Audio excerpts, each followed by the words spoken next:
안녕하십니까? 지난 시간에는 이 삐뚤어질 글자가 실제로 입이 삐뚤어진 모양을 나타내는 글자이며 연결되는 경계를 지나 빨려드는 모양이라는 숨겨진 본래 의미가 이 괴자가 공통으로 들어가면서 괴나 과소리가 나는 한자들에서도 공통 의미가 된다는 점을 확인해 보았습니다. 오늘은 이 공통 한자인 괴자가 들어가면서 와나 화 소리가 나는 한자들에서도 공통 의미 역할을 하는지 확인해 보기로 했었죠. 자, 그러면 지금부터 공통점 찾은 한자 한 줄 강 시작하겠습니다. 먼저 소용돌이 와자를 살펴보시겠습니다. 소용돌이 와자는 물수와 경계를 지나 빨려드는 모양이라는 공통 의미를 가지는 괴자가 더해져 만들어진 글자로 소용돌이라는 뜻을 가집니다.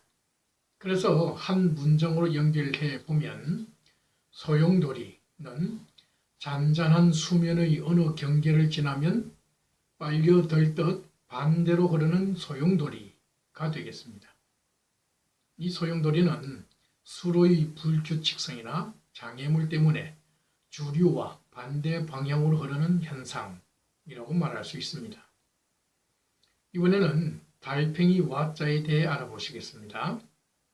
이 달팽이 와자는 벌레충과 경계를 지나 빨려드는 모양이라는 공통 의미를 가지는 괴자가 더해진 만들어진 글자로 달팽이 또는 고둥 같은 곤폐류, 즉 소라나 우렁이 같은 나사조개라는 뜻을 가집니다.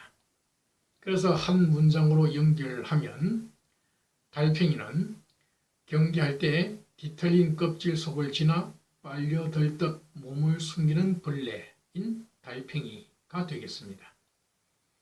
이 달팽이 와자가 주로 달팽이라는 뜻으로 사용되는 이유는 아마 달팽이 머리에 느렸다 졸었다 하면서 끝에 눈이 달린 뿔처럼 생긴 더듬이 때문일 것입니다.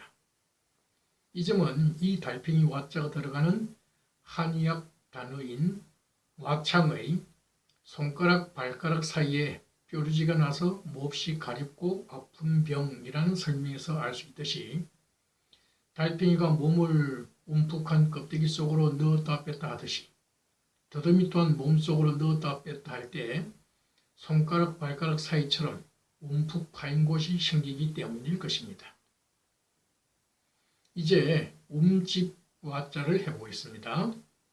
이 움집 와자는 구멍혈과 경계를 지나 빨려드는 모양이라는 공통 의미를 가지는 괴자가 더해져 만들어진 글자로 움집이라는 뜻을 가집니다.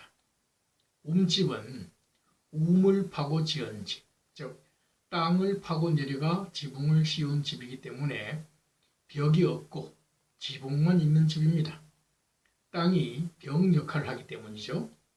그래서 한 문장으로 연결해 보면 움집은 평평한 땅의 경계를 지나 쑥 빨려드는 구멍이 있는 집인 움막이 되겠습니다. 이제 마지막으로 재앙화자를 해볼까요? 이 재앙화자는 신을 의미하는 보일 시자와 경계를 지나 빨려드는 모양이라는 공통 의미를 가지는 괴자가 더해져 만들어진 글자로 재앙이라는 뜻을 가집니다. 어떤 이들은 이 재앙화자를 신이 내린 입 삐뚤어지는 재앙이라는 식의 설명을 합니다. 이 괴자의 숨겨진 본래 의미를 모르기 때문이죠. 이제 이 재앙을 경계를 지나 빨려드는 모양이라는 본래 의미이자 공통 의미로 연결해 보면 재앙은 신의 경계의 말씀을 지나친, 즉 경계의 말씀에 주의를 기울이지 않은 사람들이 소용돌이 속으로 빨려드는 재앙이라고 설명할 수 있겠습니다. 전체 요약 노트는 따로 보시면서 이 재앙에 대한 그림을 좀 더 자세하게 그려볼까요? 지난 시간에 공부한 첫째 천간 갑자를 소환해서 상상을 좀 더 해봅시다. 지난 시간에 이 첫째 천간 갑자에서 하늘의 뜻으로 첫째가 된 사람은 위험한 물에서 구조되었을 것이라 추리했었음을 기억하십니까? 물이 위험할 때는 언제일까요? 어느 민족의 전설에나 나오는 대홍수라면 물이 정말 위험 요소라고 느끼기에 충분했지 않았을까요? 만약 이 대홍수 전설이 맞다면 이 첫째 천간 갑자는 아라랏 산에 내려앉은 방주의 모양일 수 있습니다. 만약 그렇다면 방주 문을 경계로 안은 안전하고 밖은 그야말로 위험천만한 물로 가득할 것입니다. 이 재앙 화자는 이 위험한 물이 빠지면서 경계를 지나 밖에 있는 모든 것을 빨아들이는 모양을 나타내는 글자일 것입니다. 하지만 그 위험한 물이 재앙이 아니라 그 물이 빠지는 것이 재앙이 되는 이유는 무엇일까요? 대부분의 전설들에서 말하듯이 물이 산들의 꼭대기를 덮었다면 그 물의 양이나 무게가 엄청났을 것입니다. 그 엄청난 물의 무게로 땅의 어떤 곳은 꺼지고 어떤 곳은 솟아올랐을 것입니다. 산은 더 높아지고 계곡이나 바다는 더 깊어졌을 것입니다. 이러한 변화는 물의 빠짐에 속력을 더했을 것입니다. 게다가 계곡은 똑바르지 않고 굽어져 있으므로 흐르는 물이 빨아들이는 소용돌이를 일으키게 했을 것입니다. 이제 방주 안에서, 즉 산 위에서 물이 빠지면서 거대한 소용돌이를 일으키는 모양을 내려다보고 있다고 상상해 보십시오. 소라, 우릉이 같은 나사조개를 내려다보는 것 같지 않았을까요? 엄청난 굉음도 함께 들릴 것입니다. 일반적으로 물체의 고유 진동수와 소용돌이가 만나면 비정상적으로 큰 힘이 작용하거나 큰 공명음이 나게 되어 있습니다. 굽은 계곡을 흐르는 물 부딪히는 소리, 나무 부딪히는 소리, 돌 부딪히는 소리, 이 모든 소리들이 계곡을 울리면서 엄청난 굉음으로 들리지 않았을까요?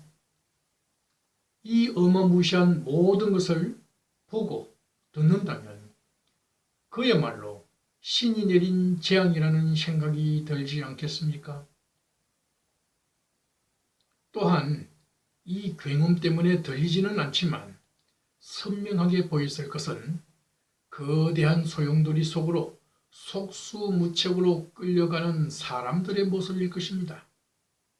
이 점은 움집 와자가 들어가는 단어인 와굴이 소굴, 즉 범죄자나 악한들의 무리가 모이는 본거지라는 설명에서도 잘 나타나 있습니다.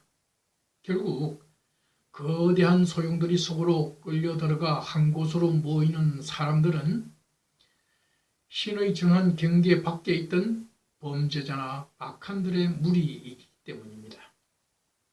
그러면 이 악한들은 신의 대홍수에 대한 분명한 경계의 말씀에 왜 주의를 기울이지 않고 지나치는 잘못을 저질러 이러한 엄청난 물 소용돌이에 빠지는 재앙을 당해야만 했을까요?